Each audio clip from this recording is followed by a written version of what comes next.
Hello friends. So just a quick one.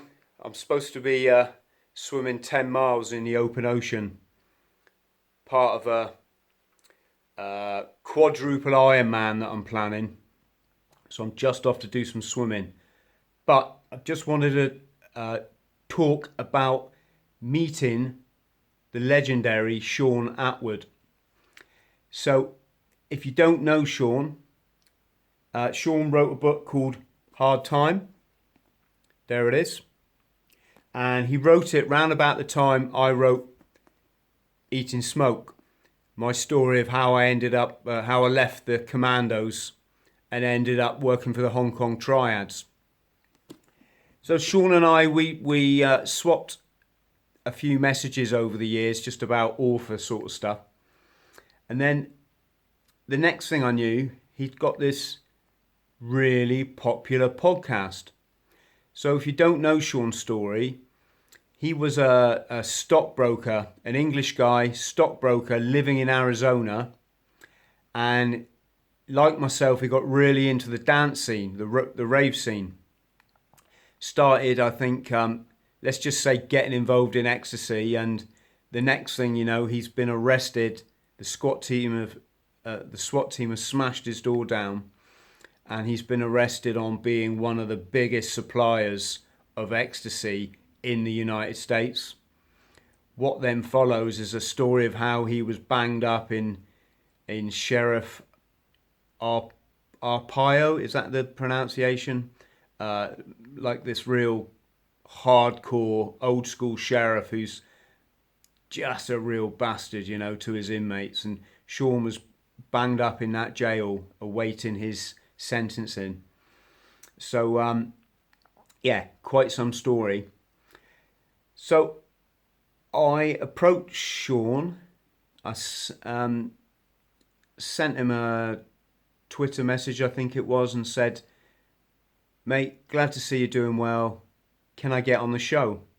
So I'm really trying to spread the message about men's mental health, about the number of veterans that are killing themselves in the United States and Great Britain at the moment, following all these bullshit wars, And yeah, I didn't hold my hopes out, and I'll tell you why. These kind of guys that have got popular podcasts, they really, I don't know if it's like they just don't have time to pick their guests. I mean, I guess some of them have got people doing it for them, right? Or whether they just become so choosy because it's all about the hits that they get on YouTube, right? And iTunes, etc. But Shaun came straight back to me, went, Chris, would love to have you on. When can you get up here?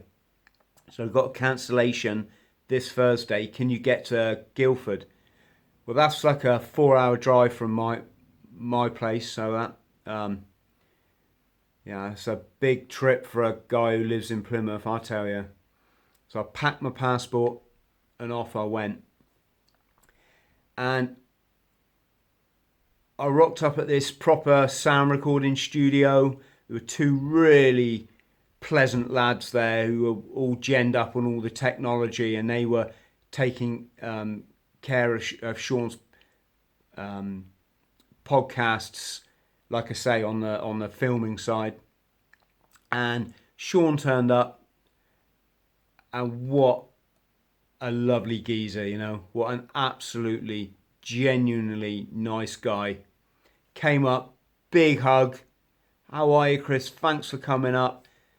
I've met obviously a lot of people being in the media, being not a Z-lister celebrity or whatever it is when you write a book and you've been on a few TV shows and you ran 1,000 miles non-stop.